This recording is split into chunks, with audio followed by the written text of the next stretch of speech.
It's done. Get these supports out of here.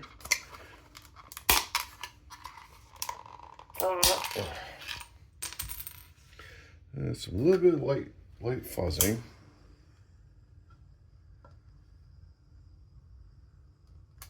And I see a little bit from the bridging here. So let's just go really quick. Knock that off.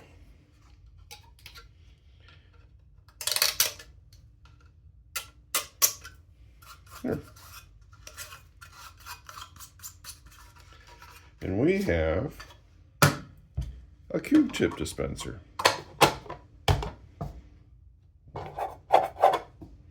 Yay!